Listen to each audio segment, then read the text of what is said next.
You're in transition. It's not where you want to be, but there's no going back. The healthy soul and integrated soul can hold this is hard and I don't yet know what the next step is.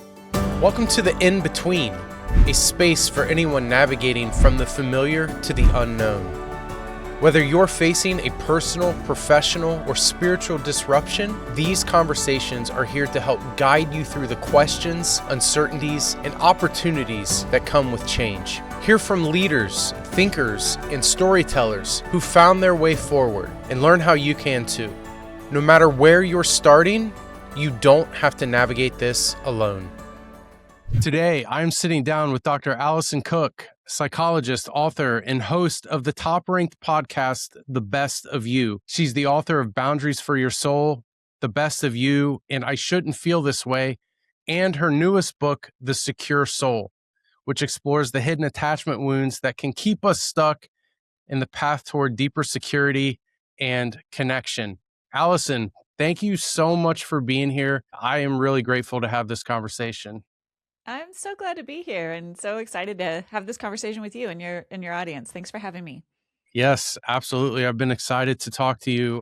Before the books and the podcast came along, there was a version, I imagine, of you figuring some of this stuff out. Can you kind of take us back? What was going on in your life then, and why did you decide to go down this road? Yeah, that's a great question. I would say the word that described me prior to essentially discovering the inner work that I write a lot about is divided. Right. And by divided, I mean sort of an exterior, outward facing part of me that knew how to be a good Christian and perform and show up in the world as a good person, and inner parts of me that were hidden in the shadows, lost, unseen, invisible to others and myself. And therefore, although not invisible to God, it felt like they were invisible to God. So very divided. I tell the story in the book of a series of panic attacks I started having toward the end of my doctoral program in my early 30s. I was almost finished with my doctorate. And this was back when a lot of the work in psychology, my PhD is a joint degree in psychology and religion, but all of my psychology courses were primarily more aimed toward our thinking, kind of cognition, and all of that's really helpful and important. But there wasn't a lot of talk about the inner life. Similarly, in faith circles, this is in the 80s and 90s, where I grew up, more about the outward behaviors, outward ways of being versus the inner life. So kind of a double whammy with psychology and my faith, kind of a lot on thought, the way you think and the way you behave, not very much on feelings and not very much on the inner life. And so that led to this divide. Wow. You mentioned the panic attack. Yeah. And when there is that divide versus the inner and the outer, what type of tensions were you experiencing as a result of that divide that you were talking about?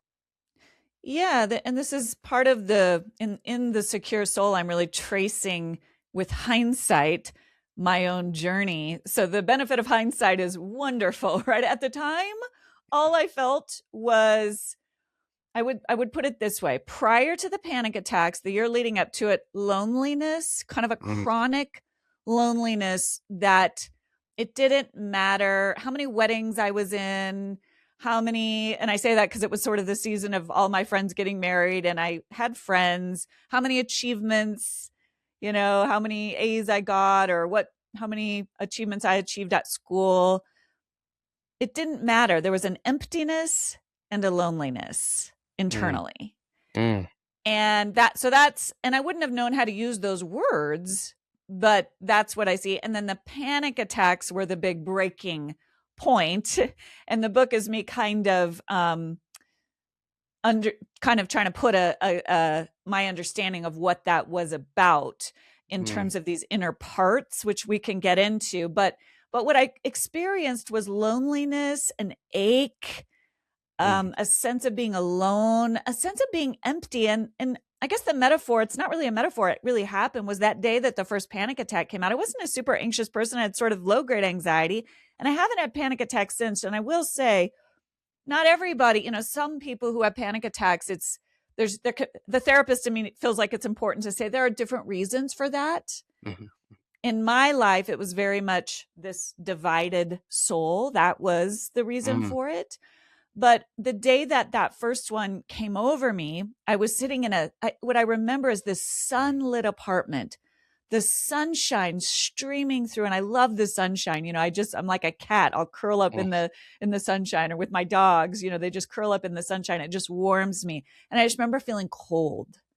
Wow. And it was that juxtaposition of what is happening that finally kind of wakened my nervous system. And I started having the panic attacks, but I was so cut off from those feelings of loneliness, of emptiness, of grief, of anger, even, that I didn't know. My body had to tell me, because my mind logically kept saying, you're fine. You're fine. There's nothing wrong with you. You're fine. So my logical brain, you're fine. You love God. You have friends. There's nothing wrong with you. There's no reason for this. But it wasn't the truth. My body was finally registering something is not fine. And that was, again, that divide and what led me on this journey that I write about and talk about today. Well, thank you for going there. I appreciate that. So many of the people listening are in some sort of transition, whether they've left a role, experienced loss, or just this sense that things need to change or they can't keep going the way they are. And I'm curious, in your practice and in your experience, are there commonalities or things that you've noticed in your work with people who find themselves in this type of place or in this type of season? It feels isolating. It feels like you're alone. Yeah. And in many ways you may be, but it's actually maybe more common or normal than they realize. Oh yeah. This is again over the last 20 years, as I began to practice and I began to do my own healing work. And then I would see, everyone who came through my door, something to the effect of my practice was filled with, and to this day is what I see. And sometimes I boil it down to spiritually strong, emotionally struggling, meaning I don't know what's wrong. I'm doing all the right things. I'm trying to love God. I'm trying to be a good spouse. I'm trying to parent my kids. I'm trying to be a good friend. And why do I feel so lonely, unseen, or empty inside? It's so common. It's so common.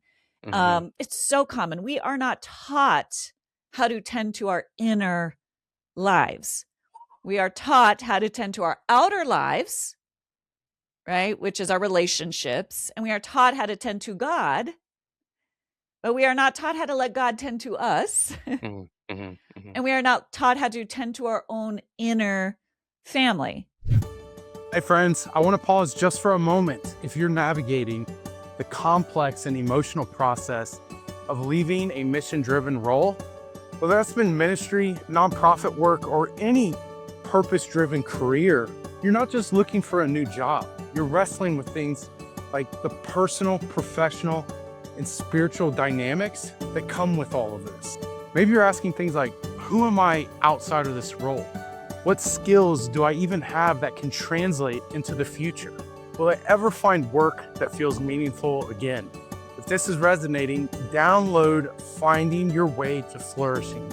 It's a guide that I've put together for mission-driven leaders who find themselves in the midst of transition. It's a thoughtfully crafted resource that's designed to help you begin processing your identity beyond the role that you're leaving. It'll help you pinpoint which skills you can confidently bring into your new and next role. It'll help you lean into your faith and find peace during the midst of this uncertainty. You don't have to figure this all out alone, and I'd love to walk this journey with you. You can grab your copy today by clicking the link in the description or in the show notes. Let's start making some sense of this transition together. Okay, now back to the conversation. When we're only taught to focus on others and focus on God, all of our attention is outward. All of our attention is outward. If something's wrong, I should do something nice for someone else. Now, that's not all bad. There's some wisdom in that. If something's wrong, it must be out here. Mm. But we aren't often taught how to look in here and say, what part of me is lonely? And maybe it has nothing to do with my current circumstances. Maybe it has everything to do with a part of me that has been locked away since I was 8 years old. And this is where we get into attachment theory, right? We get into these childhood wounds. So your newest book, The Secure Soul, is about these attachment wounds that can keep us stuck. Why did you write it and why now? I wanted to put some language around those three things: the attachment wounds, the inner work. Because even when we think about attachment, for your listeners, most people are familiar with it, but the idea is that a securely attached person primarily goes back to the way we were parented, right? If we had parents who were present to us, who were with us, who attuned to us, which is far more about present to us versus, many of us had parents who put food on the table, gave us a place to sleep, gave us a place to eat, but it's that emotional attunement that is really what attachment is getting at. A parent who just sees their baby and there's just that loving presence where the baby feels seen, held, soothed, and heard. And that continues through childhood, right? So I was trying to put language around the attachment wounds, which we all have, every single one of us, some more than others, but we all have them because there's no such thing as a perfect parent. All of our parents miss something, including myself as a parent. Part the inner work and spiritual formation, because what I saw missing was all of the attachment conversation was around, well, I didn't get this from my parents. So now the only way to heal myself is through other relationships, maybe through my spouse, maybe through going, kind of cutting my parents out, or maybe through trying to get my parents to understand, or, and all of that can be helpful. But again, it's still focusing on those outer relationships, which at the end of the day, even when they are as good as they can possibly be, will fail us. They will not be enough. Okay. And this is where I turn to the work of Irv Yalom, just a wonderful existential psychotherapist who talked about the 4 ultimate concerns of every human being. And these are not pathologies. These are realities that we all deal with. One of them, one of the 4, he calls isolation. And all he means by that is, at the end of the day, no one, I love my husband. He's amazing. I'm so grateful for my marriage. I had loving parents. I have great friends. No one at the end of the day can fully understand what happens inside me, inside my soul. There's always a little bit of, and that's the gap where my ability to know myself, to tend to myself, and invite God, who can ultimately be present to every part of me in a way no human ever can, is not fully understood. That gap. That's not to say our parents don't matter. That's not to say our relationships don't matter. It is to say there is a gap there that we have to take responsibility for and learn how for me to understand myself, the parts of myself, which is what I'm trying to teach people through this framework. What are the parts of myself? How can I fully be with them? Not just diagnose myself. We're good at that.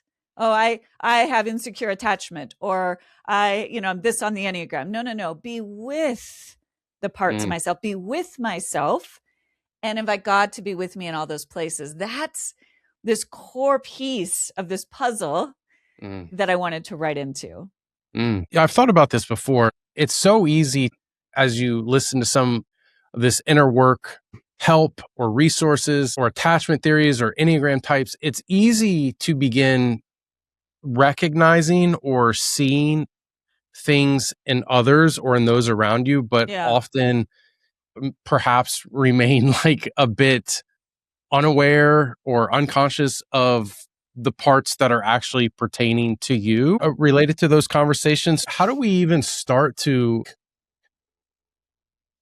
look inward or pay attention to that inner self so that we can start opening ourselves up to either the work that God wants to do within us or the work that we can participate in to start making progress or healing in those areas. Yeah, I'll give you an example from a recent situation with a client. So, husband and wife has been what we call parentified, which I was talking about on this episode, meaning from very young, she took responsibility for caretaking her parents. There was undiagnosed mental illness, and so she's high empathy. So from a very young age, she felt like if there was a need, if her parents had a need, it was her responsibility to meet that need to her own detriment. That leads to people pleasing. It leads to codependency. It leads to enabling. And early in the marriage, she's trying to get her husband to caretake her parents the same way she does. And if he sets a boundary with her parents, a healthy one, she's upset, right? Because he's not joining her in facilitating this enablement. Does that make sense? Yes. Yeah. Right? So that's to your question, right? How does she begin to recognize that, wait a minute, and that's tricky because there's a lot that there could be a scenario where maybe he's being a jerk and he needs to be called out. Hey, you're not being kind. But in this case, this part of her, this young 8-year-old part of her felt like to let her parents down, to say, listen, we can only see you this, we're spending a lot of time with you. We're not going to be able to do more with you this week, which is very normal. Felt to her, that 8-year-old, like, oh my gosh, the world is going to fall apart. Right? And so in that relationship, it's her job to begin to recognize, oh my gosh, that's that parentified part of me that is terrified of setting a boundary. So I'm trying to get the people around me to join me in the enabling. This happens all the time. It happens it happens with our kids, right? When in parenting our kids, where parts of me that are fearful of setting a boundary don't like it when my partner is like, I think we need to set a boundary. Now, what's hard about this is it takes a lot of discernment because there's two humans. Sometimes both can be wrong. But so I don't want to say that it's easy, but I do want to say that each individual person has to be willing to be curious. Could it be possible there's something in me here? And that question, just could it be possible that this isn't all him or her, but that there's something in me also at work here? And it gets at Jesus, right? To always be willing to look at the log in our own eye first a little bit. Is it possible some of my own patterns and wounds are at play here? Now, if you've got two people willing to ask that question, is it possible? That makes for a great relationship because two people are going to be willing to go, it could be me. Give me a day to really think about it and discern it. And then let's come together and see, right? When one person is only the one willing to do that work, it gets harder. But that's the ideal. Could it be that my own wounds, my own patterns? So we have a quiz to help people with this. It's called the Family Roles Quiz. It's on my website, drallisoncook.com/quiz. And it's 2 minutes, and it takes you through the 6 most common roles. Every single one of us was, to some degree or another, conditioned to play in a family. And we bring these roles into our adult relationships. The helper, the caretaker, and then there's the rebel, and then there's that, and then there's the spouse or the friend that's always like, I'm not doing that. And it's like, well, maybe you should in this instance. But that's a role that has come out of survival from childhood, right? So the more you're aware of, this is the role I tend to slip into. Is it possible in this moment I'm responding out of wounds versus out of what is actually the thing that I need to do in this situation. It's just being willing to be open to that. You don't have to have it all figured out. The humility is 60% of the battle. I love those two questions. Could it be, and is it possible? Is it possible? Yes. Is it possible? Yeah. How do we recognize, can you recognize when you're not asking those questions, when you're shut down to it? Great question. I think when you're shut down to it, looks like I would never, he is always, she is always, they never. I know for a fact, whenever I hear someone say, I know for a fact, I'm like, because almost always somebody who's truly confident, if we're talking about security, can say, I'm not sure, but here's what I think. Because humility and confidence actually go hand in hand. So that certainty is often a paradoxical yellow flag that we're not so certain. So some of that kind of binary, rigid language, always, never, I am certain, and again, that's not to say, sometimes it's like, I just know what I know here. But typically that kind of security paradoxically lends itself to a certain amount of openness. It's a real paradox that the more secure we are, the more we are able to say, I wonder, I'm curious. And the less secure we are, the less certain we are, the more we double down on, I know for sure, you're wrong. Very fascinating principle of human nature. Yes, that's super helpful and clarifying too, because we can hear ourselves or at least notice when our mind starts to go there, which can then trigger the next question or the better question. Is it possible or could it be? So yeah, I love that. And that's the trust you build with yourself. When you're willing to say, is it possible or could it be? The trust you built with yourself is you might circle the way back around and go, no, I'm not wrong in this. But you've built this trust in yourself to keep the door open. And when you trust yourself and you trust that process, it's so strengthening because you do let yourself have a chance to take a few laps around the track internally. Am I seeing this wholeheartedly? Am I really seeing this clearly? Is it possible? You trust that you're not going to make yourself a doormat to the other person because you will arrive at a deeper truth. Yes. I love that. So how might our attachment styles show up, or could they show up in seasons of transition or disruption or change? How could we notice what those might be, or how might they show up in those particular times in our life?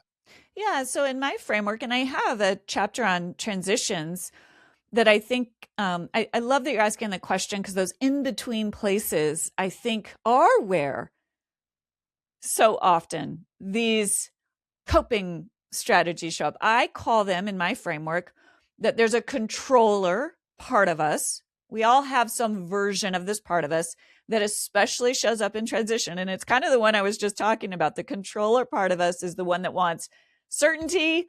I want to get this figured out. I want to get to the end of it. I don't want to be in the messy middle.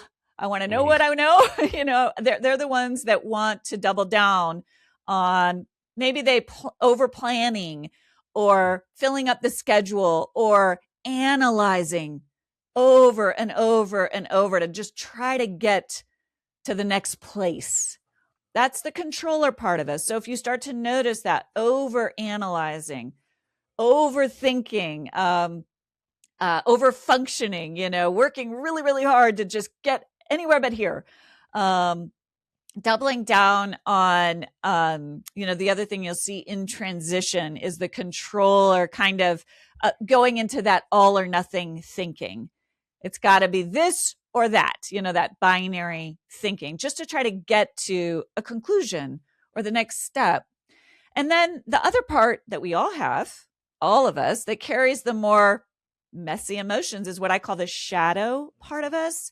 And I call it the shadow because the shadow kind of lives in the shadows. And the shadow through transition tends to either want to take flight and bypass the process altogether. So we see this, let's say, transition. Maybe you're in a messy relationship, a messy friendship, and or a messy job. right? And you don't know yet if we need to leave the job, if we got to work it out, if it's just hard, if it's just a bad fit. The shadow's the one that can't tolerate that uncertainty and either flees before it's the escape artist. Let's just get out before we've really run the process, or numbs, escapes. Let's just pretend like everything is fine, right? So that's the shadow part of us. So the controller kind of, let's take that example. You're in a job and you don't know, it's messy. It doesn't feel right, but you're not sure what to do about it. You're in transition. It's not where you want to be, but there's no going back. The controller kind of doubles down on analyzing and having hard conversations, kind of doing too much. Whereas the shadow's either going to fight, flee, or escape. And neither of those, right? A healthy soul, an integrated soul, can hold this is hard, and I don't yet know what the next step is. And so I've got to honor the emotions of, I don't like being here in change, in transition. I don't like the not knowing or even the uncertainty of it. And let ourselves schedule times of discernment, because we need some discernment. So grab some people to say, hey, I tell people all the time when you're in transition, schedule make sure you understand it's not forever. Give yourself a time frame, say 6 months, say in a year, say 3 months, whatever. And then give yourself a process so that controller part of you has something to do that's meaningful. So schedule a weekly therapy session, schedule a monthly check-in with a group of friends, ask for help and say, I need you to help me track this, or schedule a daily check-in, right? To kind of keep yourself anchored. So it's okay to, during a transition, to have a plan, but the plan isn't what's coming next. The plan is for how you are going to discern wisely during the transition, and how you're going to support yourself during the transition so that you don't prematurely take flight just to avoid the discomfort of the transition. Right. And then you also need space for those emotions. So did I hear correctly? Everyone has the controller and the shadow. Yeah. Yes. And I can certainly see that my tendency is probably more to the controller. If you hear yourself in one of those more so than the other, are there 1 or 2, 3 steps to begin getting out of that controller mode or that shadow mode and getting out of that place towards that healthier place where, like, hey, this is hard and I don't yet know what's going to happen, but here's some things I can do to stay in a healthier place?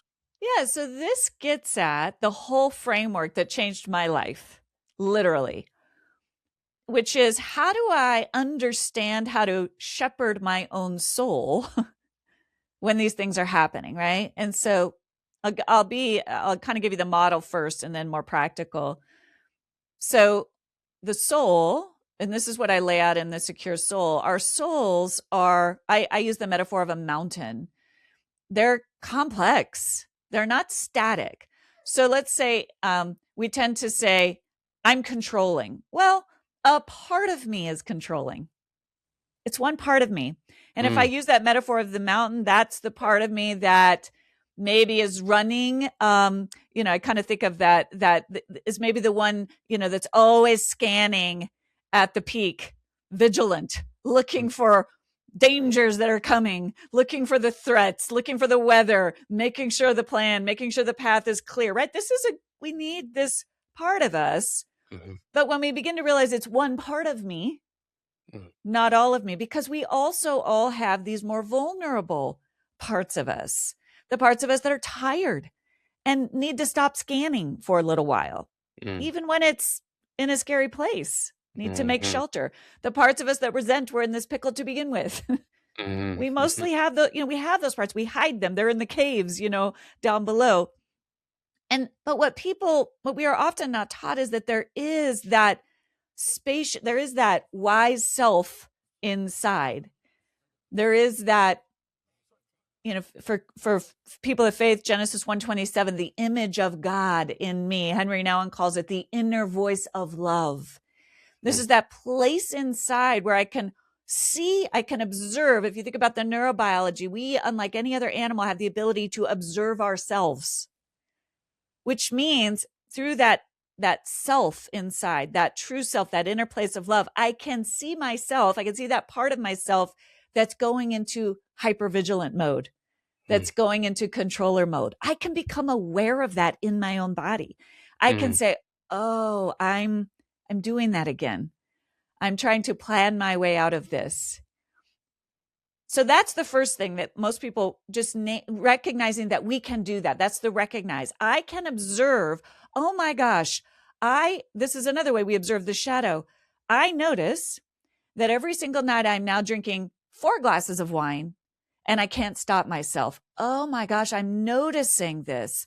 I'm aware that this part of me is trying to drown this out because it's hard. And so what I'm doing is I'm ferociously scanning all day, one part of me, and then at night, I'm drowning it out, right? I begin to notice that. And the whole key to the noticing is what we were saying before, the curiosity. We don't try to fix. We don't try to shame. We don't try to cajole. We notice. We say, with that God-given place inside, just like God says in the garden, where are you? We say, oh, I'm doing it. And in that moment of recognition of, oh, I've slipped into the controller, suddenly our prefrontal cortex, our thinking brain comes back online. Our nervous system calms. There's a little softening and a little bit of that inner voice, the best of who we are, that calm nervous system comes back online and we can make a different choice. So that's kind of the framework. I'm happy to get more practical, but I'll stop there. I am lightly familiar with internal family systems in parts. I had a conversation with Michael Shahan on my podcast and we talked about it, and then some others that I've read as well. And if you're not familiar with that language or that concept, you had said this part of me is trying to control or run away, as opposed to how we might normally say it if we're not familiar with that. I'm trying to control this. I'm trying to run away. And I think what I hear you suggesting is because we have that God-given inner knowing that allows us to step outside and be aware and observe, we can then say, no, there is this part of me that is trying to control, which actually creates so much more opportunity for us to respond.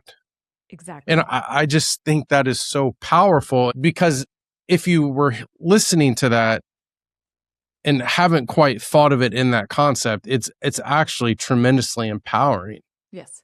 It's life-changing because it explains a lot of, think about parenting your own kids, you see the complexity in them. One day, so sweet, and then you catch their hand in the cookie jar, literally.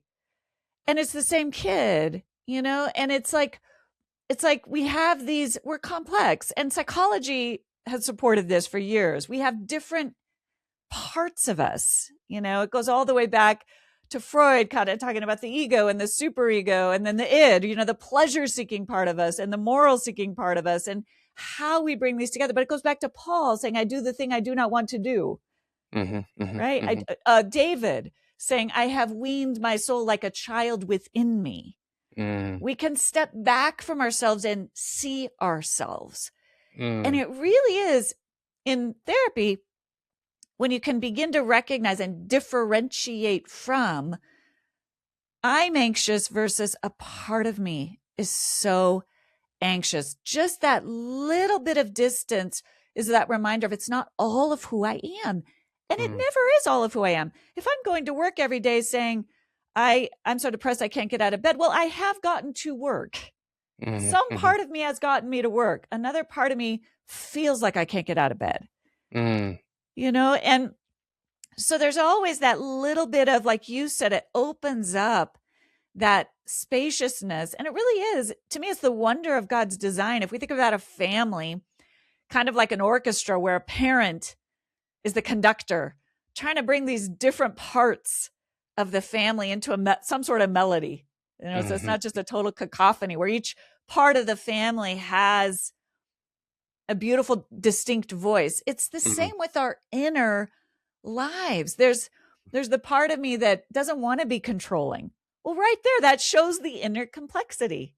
I'm controlling and I wish I wasn't. Yeah. That's two parts of me. Yeah. There's a part of me that's controlling and there's a part of me that's going, I wish I could be more laid back. Well, that part of me lives somewhere in me. And so it really is just a way to, again, from a nervous system perspective, to bring that deep breath back online and to go, this isn't all of who I am. I am more than this. And so I can see that controlling tendency. I can begin to feel where it is in my body. I can begin to breathe through it. When I breathe through it, I have access to more creativity. I have access to more playfulness. I have access to more lightness, all the things. And that good part of that part of me that's like, I need a plan is fair too. Yes, we need a plan. And also we need to not let that side of me take all of me over. So there's another thing that you had mentioned on one of your episodes, and I perhaps we've been circling it, but maybe not. I'd love for you to speak more towards it. You said that we are formed more by what we return to than by what we believe. Can you unpack what you mean by that or what you're getting at with that? Yeah, this comes from how we look at attachment theory as it applies to our faith. We understand love. Let's talk about love, capital L love as a concept in our bodies far before we understand it in our minds. And what I mean by that is that baby understands love through being held, through being seen, through being witnessed, through being felt far sooner than it understands the words, I love you. Or the words, God loves you. Those words are empty apart from that embodied experience. And that goes all the way back to the root, right? So we understand love. We understand trust in our bodies long before we have an idea about what that means. And so what happens is we tell ourselves, so often what I see in my work is I know God loves me, but Yes. I don't feel God's love. I know God loves me, then why is my life so awful, right? And our lived experience, and it breaks my heart because our lived experience is giving us information that's contradictory to that belief. And what I'm trying to say is that doesn't mean there's something wrong with your faith. That's a cue to me there's a wound. There's a wound. And so the goal isn't to try to get yourself to fix your embodied feeling. It's to get curious. I wonder what I wonder what part of me doesn't really know God's love. And I wonder where that goes, get curious about that. I wonder what that goes back to.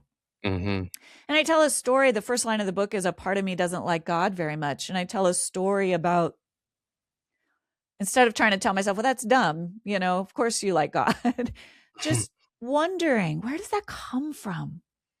Where does that come from? And kind of a litany of more memories, things like, just being told to be quiet at church, and that God, and that what my body learned was God's presence was having to sit in ill-fitting clothing in a really boring church service. That's God's love. Well, I can validate. Yeah, I get why that part of you doesn't feel God's love, and you can begin to kind of return. And so what I'm trying to show people, and I show it, I think it's shown so much better, which is why when you ask me, I tell much more of my personal story in this book. I try to show that process of returning to love. So recognizing that distance and then returning, can God meet me even here, and kind of attuning to that place in a way that it's never been attuned to. What's that about?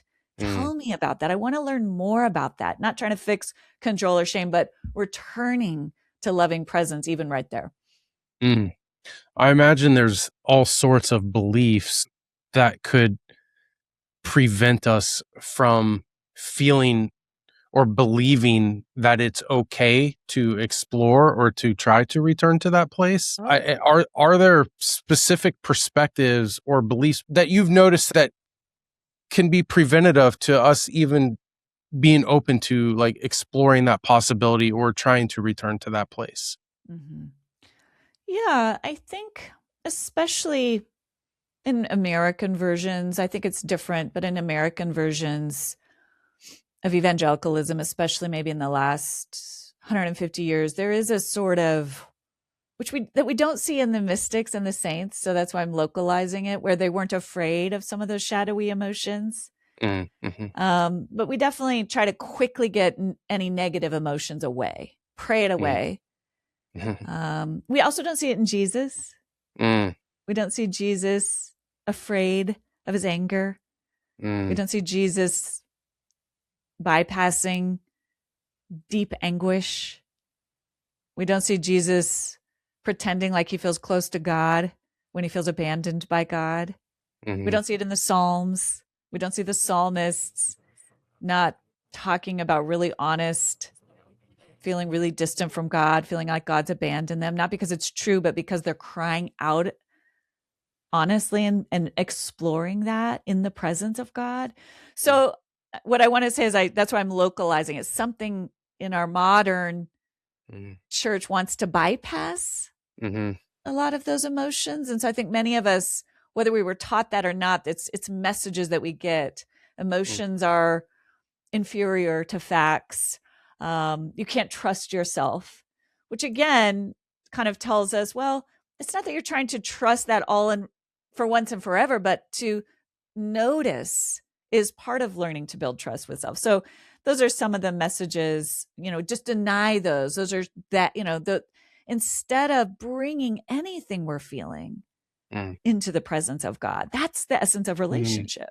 Mm-hmm. Yes. Anything I'm feeling, even a feeling of, I don't like you right now, God, is a bid for connection. This is what I feel, God. I feel this right now. I don't want to pray. Suddenly becomes a prayer. When we say, I don't want to pray, God, I'm kind of mad at you. When we say that to God, that becomes connection. And I think that's the return. That's the return. It's okay to be here right now and speak this thing. And again, I see it as a return to what's actually scriptural. Yes. So I'd love to ask you two more questions. Sure. And one of them I think is related. And if you want to skip it, we can just cut it out. But I'd love to run something by you, and feel free to push back or take it where you think is most fitting or appropriate. So I shared a reel on Instagram, and it reached a lot of people, like 500,000 people. And it seemingly really resonated with people's experiences. And the gist of it was, body of Christ is a family, but the way a lot of churches, particularly in evangelicism, actually, in order for them to function or to operate, they organize their staff and their volunteers much more like a team. And families, when you think about being born into a family, you don't tie your belonging to your performance. Correct. But teams do. And that's not a bad thing. Teams, if you're going to be on a team, you have to have some measure of skill, performance that gets measured, etc. Families are built on belonging. Teams are built on performance. When you hear that, does anything come to mind related to how these systems shape people? Like, is there anything that stands out to you? Yeah, that's quite an observation. I mean, the first thought on a macro level is it's sort of the way that corporate capitalistic principles have infiltrated church culture, right? Which is outside of, my area of expertise, but that is just it. I see what you're saying, especially in this country. Yes. If we start to tie like bonuses and performance, that gets tricky for a church family. And that's not to say that in a family, there is room in that. If we look at the family model, the belonging model, there is room for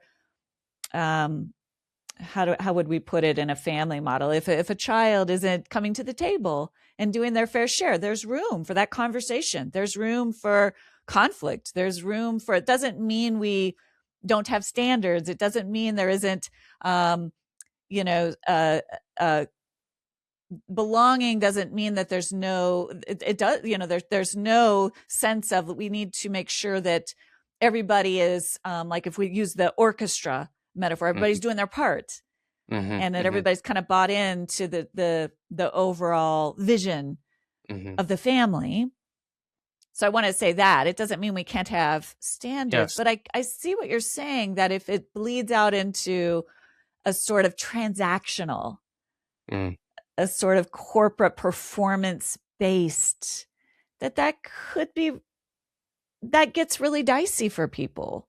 In a community, in a family that is supposed to run by different terms, that is supposed to be more about bringing somebody into healthy relationship with others and with God than it is rewarding performance. Yeah, I think it's not necessarily wrong. That's not even my argument. My thought is like just the clarity around what is actually happening, and putting language to what is actually happening. All of these words get mixed up and intertangled, and we're body, family, but we're also staff. Good point. This family is a staff, but then there are aspects of it that also must function like a team. And then separation occurs, and it creates so much disillusionment and confusion. And I just think even the clarity around, yes, we are a ministry that functions like a team to serve the family of Christ. That's even just that maybe could help. So I appreciate you like exploring that. The one other thought that comes to me is I always think about looking upstream whenever there's something toxic happening. Look upstream. And to me, I don't know, not having worked in a church team setting, and actually, to be honest, part of why I made a decision to be a therapist is the clarity of the roles and the boundaries. I think church ministry scared me because of exactly what you're saying. I thought I can see how those attachment wounds could play out.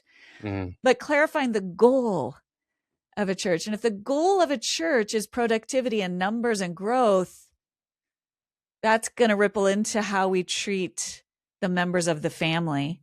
But if the goal is to be a well-functioning, harmonious family of God, and by that we're going to treat each other differently. So that's another thought that I have, is what the goal of a family isn't to grow lots of big numbers, or right. The goal of a family is to nurture and support and uphold, and that's what all of our roles, making sure that we have the correct, I don't let the cart get in front of the horse. The horse is our own growth and well-being. And if we get away from that, we're going to start treating people like commodities. So that's the other thought I have. Yeah. Thank you for that. Okay. Last question. What does flourishing mean to you nowadays? That's a great question. Integration is the word that comes to mind. Flourishing to me is kind of what we're talking about, the ability to recognize the patterns and return to love no matter what. So it doesn't mean the absence of control or the absence of the shadowy emotions. It means the ability to recognize and meet God in those. And I also think that to your question about church families, that spills out into my relationships, right? Because when I'm doing that, when I'm flourishing myself, I'm able to say to my spouse, this could be me. Let me take a look. I'm able to at work say, as a leader, let me get back to you. I'm the one not being clear. I'm able to say, I wonder if we have the horse before the cart here. Let's make sure that the horse of everything we do is love, is caring for others and caring for our family, right? But that has to start with me being able to recognize my own patterns. So flourishing to me starts within that inner work of me being so seen by myself and by God that I have that security to show up that way with everybody else. Wow. Yeah. Thank you for sharing that. So for those who want to learn more about you, find your resources, if you are not familiar with Dr. Alison Cook, a tremendous teacher, amazing resources, where can they learn more about you? Where can they find your stuff? Yeah, thank you so much for such a rich conversation and such thoughtful questions. I feel like we went real deep on this one, which is fun for me. So I appreciate that. My website is dralisoncook.com. That has everything on it. The quiz I mentioned, dralisoncook.com/quiz. If you're interested in the Secure Soul, it comes out August 18th. We have a bunch of freebies we're giving away. Healing the Wounds That Shape You, a masterclass I'm doing, some other items to kind of help you. We have a guided audio reflection to help you begin to attune to your inner world. All of that you can find at thesecuresoulbook.com, and it's also at my website. Excellent. Well, thanks again for being with us.